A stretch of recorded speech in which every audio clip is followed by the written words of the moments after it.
जो स्वास्थ्य की और हेल्थ की संजीवनी देते हैं, हमारे साथ सुशील तिवारी जी हैं, जो इन्होंने इतना अच्छा आयोजन किया है। साथ में एस्ट्रोलॉजर ज्योतिष आचार्य हमारे मेयर साहब जी, जो लगातार हमसे जुड़े रहते हैं। इस बार को जी शुरू करते हैं हम सुशील तिवारी जी, जैसे कि नाम में झलकता सुशील, यानी कि चरित्र भी है, नेचर भी है, और ये कह सकते हैं कि पर्सनलिटी भी ऐसी है। क्या बात है सर, पूरा सबका ध्यान रखते हैं। क्या कहेंगे आज से? आज बड़ी खुशी की बात है कि हमारे जो प्रेरणा स्रोत और हम सबके मतलब ये समझो देखो उनको हम देख के हम उनका मतलब हम चाहते हैं कि उनकी तरह हम बने।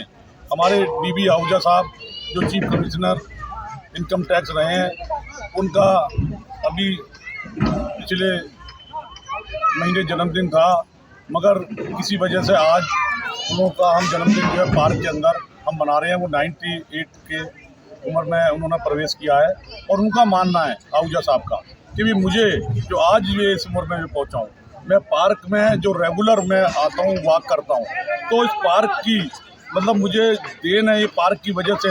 और स्वास्थ्य के प्रति वो इतने जागरूक हैं कि चाहे आंधी हो या बरसात हो या सर्दी हो, वो रेगुलर पार्क में आते हैं और हम सबको उनका बहुत आशीर्वाद मिलता है।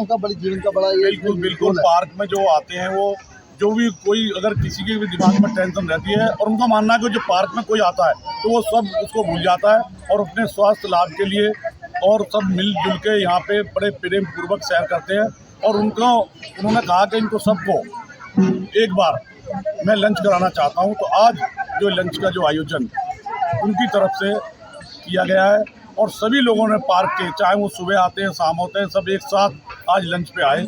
और उनके जो बेटे हैं आहूजा जी, वो आज हमारे बीच में आए हैं और हम उनका भी धन्यवाद करते हैं। और एक बात मैं कहना चाहता हूँ कि आज जो 98 की उम्र में पहुँचे हैं, यहाँ का पार्क का तो मॉर्निंग वॉक का तो है ही साथ उनको, मगर जो बच्चे उनके बॉम्बे में रहते हैं, अगर उनको छींक भी आती है तो वो यहाँ से बॉम्बे से यहाँ आते हैं।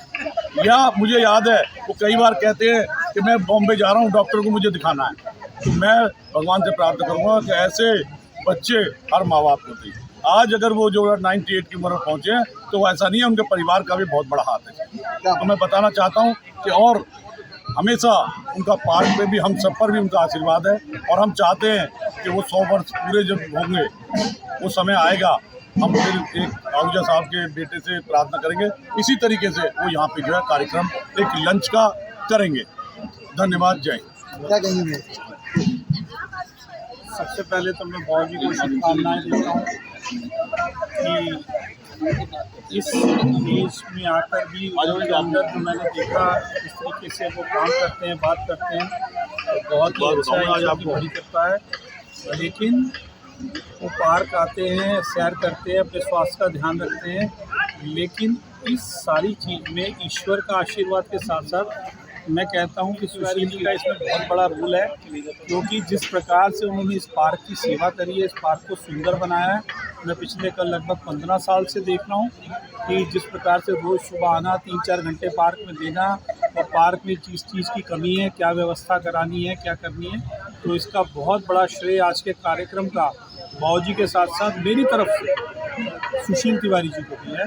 मैं ईश्वर से प्रार्थना करूँगा कि सुशील जी ऐसे ही काम करते हैं। आहूजा जी ने अपने जीवन के 98 वर्ष पूरे किए हैं और आज भी पूरे स्वस्थ हैं। भारत सरकार के केंद्रीय मंत्रालय में जॉब करी। हमारे साथ आपका बहुत बहुत स्वागत है मेरी दिल्ली में शान में। क्या कहेंगे, कैसा लगा सर? हम तो बहुत प्रेरित है इनसे, जिस तरह से ये अपनी ज़िंदगी जीते हैं, अपनी हेल्थ का ख्याल रखते हैं, अपने रिलेशनशिप लोगों से कैसे बर्ताव करना है और अपना क्या कहते हैं मानसिक संतुलन कैसे रखना है, यही सीक्रेट है। ये असली सीक्रेट यही है। कहा जाता है कि अगर जो व्यक्ति आधा घंटा अपने जीवन के लिए निकालता है वो बहुत बड़ी बात होती है, तो वो ज़रूरी होता है। और उसे आपको यही नहीं, सिर्फ लोगों के लिए उनका जो प्रेम भाव है और जो करना चाहते हैं, जो भी इनके पास आए कुछ भी लेके, तो अगर इनके कर सकते हैं तो इनकी मदद करें। आज तक कोई इनके पास से खाली हाथ नहीं गया, कोई भी हो, बड़ा छोटा नेबर कोई भी हो, अगर कोई इनके पास आया मदद मांगने, आज तक मुझे इनको 53 ईयर्स जाने इन्होंने किसी को मना नहीं किसी को। तो मैं सोचती हूँ असली ये चीज़ है। आज तक युवा पीढ़ी है, जीना इसी को कहते हैं। आपकी जो युवा पीढ़ी है, आपके जो लोग हैं, वो अपने जीवन में इतने व्यस्त हो गए हैं कि वो अपने लिए समय नहीं निकालते हैं, योगा करते हैं, आप जाते हैं, तो आप उसे कैसे क्या समझें? लेकिन यही संदेश है कि सबसे बड़ा धन वही है। आजकल का नया स्टेटस सिंबल ये है कि आपकी हेल्थ कैसी है, वो नहीं है तो कुछ भी नहीं है। मतलब अगर आप स्वस्थ हैं तो आपके सारे रिश्ते हैं, आप ये भी कह सकते हैं। बिल्कुल, जो रिश्ते बनाते हैं लोगों के लिए सेवा भाव है। हाँ, और एक्चुअली सबसे बड़ा उनका यही उनकी सबसे बड़ी बात ये है कि क्या ये लोगों के लिए करते हैं, सुबह से शाम तक इनको यही चाहता है कि इसके लिए क्या करते हैं। मुझे लगता है ये इनकी असली सीक्रेट है। एंड ये अपना कुछ ख्याल तो रखते हैं खाने पीने में, सेहत के लिए, वॉक के लिए, मगर जो अंदर की बात ये है इसके लिए क्या कर सकते हैं। जी हाँ, धर्मवीर जी के सपुत्र विश्ववीर जी हमारे साथ हैं, जानेंगे इतना अच्छा माहौल। और आज 98 साल इनके पिताश्री ने पूरे किए हैं और इस पूरे परिवार ने समस्त पार्क में जितने भी लोग अपने स्वास्थ्य का ध्यान रखते हैं और यहाँ जो लोग आसपास में लोग सबके साथ इन्होंने बहुत अच्छा सेलिब्रेशन किया। क्या कहेंगे सर? जो मेरे पिताजी है उनमें सबसे बड़ी जो उनकी खास वो है दुनिया का भला करना, जो आए उसका कुछ ना कुछ मतलब प्रॉब्लम सॉल्व करना। वो मुझे बहुत इतने सालों से कि जब कोई आता है ना, एक चीज़ में कोई बताना चाहता हूँ, प्रॉब्लम लेके आता है, वो प्रॉब्लम अब मेरी है, इनको मैं तो अब आप जाओ मेरे पे छोड़ दो, सारी उम्र ऐसा करता हूँ। और स्वास्थ्य का तो उनको शुरू से बहुत ज़्यादा फोकस करते हैं। वो कहते हैं अगर मैं जीऊँगा तो दुनिया की मदद करूँगा, नहीं तो कैसे होगा। हाँ, तो हमें भी बोलते हैं हेल्थ का ख्याल रखना, खैर जो भी है। अब वो अपने आप को अभी भी इस लायक समझते हैं कि उनको किसी की हेल्प नहीं चाहिए, अभी भी आज भी वो हेल्प देने की देने में विश्वास है। देने में विश्वास है। अभी वो चेयर में बैठे थे, उठे हैं, खुद उठे हैं, किसी ने हाथ दिया उनका नहीं। और मुझे भी ये कहते हैं यार जब तक चलोगे तो तब तक करोगे, एक बार बिस्तर में बैठ गए ना तो खत्म, चलती का नाम गाड़ी। चलती का नाम गाड़ी। तो ये उनका एटीट्यूड है, एटीट्यूड उनका ऐसा ही है। अपने बच्चों को आप उनकी प्रेरणा के बारे में अभी भी रोज़ दिल्ली जिमखाना क्लब जाते हैं, 1.25 घंटा एक तरफ, 1.25 घंटा वहाँ 3 घंटा ब्रिज के ब्रिज से उनका जो मानसिक जो शक्ति है ना वो 100% है। आज भी आपको 60, 70, 80 साल पुरानी कहानियाँ सुनाते हैं, सब कुछ याद रहता है उनको, हम भूल जाते हैं तो टचवुड इनको याद रहता है। ये तो हमने ये कहा हमारे लिए तो पूरी तरह से प्रेरणा है। मतलब मेरे बच्चे, मेरी 2 लड़कियाँ हैं, दोनों वो कहते हैं ना हमारा जो सबसे बेस्ट फ्रेंड है उनके दादाजी, सच कहते हैं, सच कहते हैं। आई थी आज, सो मुंबई से आई थी, कल जा रहे हैं।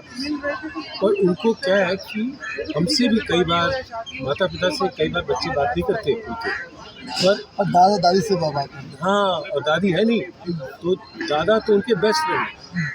ज़रा सभी मैं इनको बोल दूँ ना कि मेरी उसका डॉटर का ये प्रॉब्लम है, अच्छा तो एक तो पहले उसको मैसेज भेजेंगे, फिर कहेंगे बेटा मैं आ जाऊँ। मतलब 98 साल का कोई कह रहा है कि मैं मुंबई आ जाऊँ, ये ना ऐसा होता है क्या? बच्चों को कहना चाहिए कि हम आ जाए। तो अब क्या आपको बताएं और कहानियाँ, बट सबसे अच्छी बात यह है कि हमारा आपस में टचवुड एज अ फैमिली हम लोग बहुत साधारण तरीके से रहते हैं, एक दूसरे के साथ प्यार है। मेरे फादर की 3 भाई बहनें, कुछ नहीं है कुछ है, लेकिन हर साल राखी पे भाई दूज पे मेरे फादर ही वो करते हैं सारा 35-40 लोग साथ, 4 जनरेशन उनका, मेरे बच्चों का, कई उनके बच्चे, और साथ में हर साल मिलते हैं 3 बार, दिवाली पे, राखी पे, भाई दूज पे। और सब मेरे फादर को वही इज्जत देते हैं जो आज आप सब लोगों ने यहाँ दिखाई। सो ये सब अच्छा लगता है। हम सबके लिए दुनिया भर का सबसे बड़ी बात है हमारे प्रेरणादायक है। बिल्कुल यही असली बात है। देखो हम भी अपनी ज़िंदगी में, जैसे मैं कुछ लगा रहा कुछ बनाने में, बनाया भी, पर क्या होता है कि एक स्टेज ऐसे आती है जब सोचना पड़ता है कि सब अपने लिए नहीं है, जब तक दूसरों के लिए नहीं किया तो क्या किया। अल्टीमेटली यही सीख अपने लिए जिए तो क्या जिए, दूसरों के लिए जिए तो जिए, हाँ? exactly। और ये अब पिछले 8-10 साल में मैं भी 65 साल से ज़्यादा काउंटिंग, पर पिछले 8-10 साल से मुझे भी यही चीज़ें ज़्यादा सोच में आती है कि बहुत जी लिया अपने लिया, इतना कुछ बना लिया, इतना अचीव कर लिया, ये करना चाहिए। बहुत मेरे को